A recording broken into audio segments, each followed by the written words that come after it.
আসসালামু আলাইকুম everyone, this is my channel Linas Life 2727। আজকে চলে আসলাম 30 বছরের সংসারের দ্বিতীয় তথা শেষের অংশ।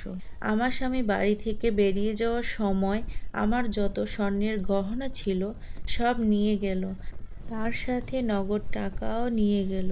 সব দিক থেকে আমাকে নিঃস্ব করে দিয়ে গেল। যাই হোক, ছেলেমেয়ে নিয়ে মাথা গোঁজার ঠাঁইটুকু ছিল আমার কাছে।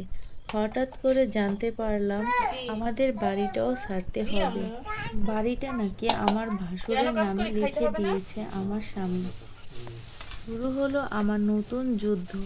আমি এলাকার গণ্যমান্য ব্যক্তিদের দ্বারস্থ হতে থাকলাম, তাতে করেও কোনো কাজ হচ্ছিল না। তারপরে আমি থানা এবং কোর্টের দ্বারস্থ হলাম। এতে করে আমার ভাসুর, আমার জা এবং স্বামী কিছুদিন চুপ থাকলো। আমার কষ্টের উপার্জিত টাকা এই বাড়ি রাখার জন্য আমি ব্যয় করতে শুরু করলাম। অনেক চড়াই উতরাই পার করেও আমি আমার বাড়িটা রক্ষা করতে পারলাম না। দীর্ঘ 7 থেকে 8 বছর লড়াই করার পর বাড়ির তবে কিছু অংশ আমার নামে ছিল।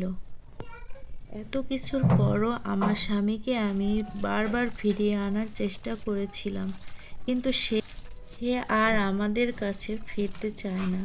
এখন আর তার ফেরার আশা আমারও নেই। আমি ছেলে মেয়ে নিয়ে এখন ভালো আছি, কিন্তু মনের কষ্ট এটাই।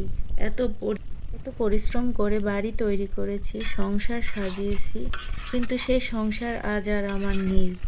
এত কষ্ট করে আমি যে বাড়িটা তৈরি করেছিলাম, সবাই মিলে, সবার পরিশ্রমে, আমার ছেলে মেয়ে, স্বামী, আমি নিজে, সবাই মিলে এত পরিশ্রম করে বাড়িটা তৈরি করেছিলাম।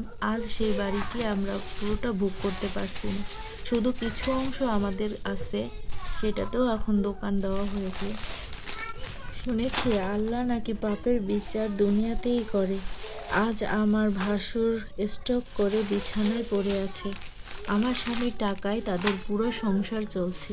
মেয়ের বিয়েও হচ্ছে আমার জমিটা বিক্রি করা সেই টাকা দিয়ে। তাই আমার বন্ধুদের কাছে অনুরোধ, এমন ভুল যেন আর কেউ না করে।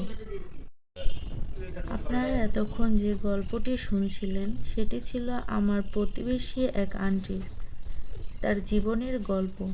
যখন সে আমাকে কথাগুলো বলছিল, তখন তার চোখের পানি সমুদ্রের জোয়ারের মতো ভেঙে চলে আসছিল। কি অপরাধ ছিল তার, যে সে তার যাকে বাড়িতে জায়গা দিয়েছে? কেন এরকম হলো? আল্লাহ কি ভালো মানুষের কপালে শান্তি লিখে দেয়নি? জানি না। এত কিছুর উত্তর তো আমার জানা নেই। আল্লাহই ভালো জানেন ভাগ্যে কি লেখা ছিল তার। আজকে এ বয়সে এসে সব কিছু থেকেও তার এখন কিচ্ছু নেই।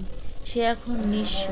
স্বামী, যে মেয়ের না থাকে, যে মহিলার স্বামী কাছে না থাকে, স্বামী দুনিয়ায় বেঁচে থাকতে যদি স্বামী না থাকে, তখন তার কষ্টের সীমা থাকে না। সেই কষ্টটি তিনি আমার সঙ্গে শেয়ার করেছিলেন। খুব ভারাক্রান্ত হৃদয়ে সে বেঁচে আছেন। দেখতেছেন চোখের সামনে তার স্বামী ঘোরাফেরা করতেছে, কিন্তু তার সঙ্গে একটা কথা বলা সম্ভব নয়। সে এখন আর তার সঙ্গে কথাও বলতে চাচ্ছে না। আজকের এখানেই শেষ করছি আমাদের গল্প, 30 বছরের সংসার। ভালো লাগলে লাইক করবেন, শেয়ার করবেন, সাবস্ক্রাইব করবেন এবং আমাদের পাশে থাকবেন, আমাদের জন্য দোয়া করবেন। আল্লাহ হাফেজ। আসসালামু আলাইকুম ভিউয়ার্স। জীবন আধারে পেয়েছি তোমারে, চিরদিনই পাশে থেকো বন্ধু।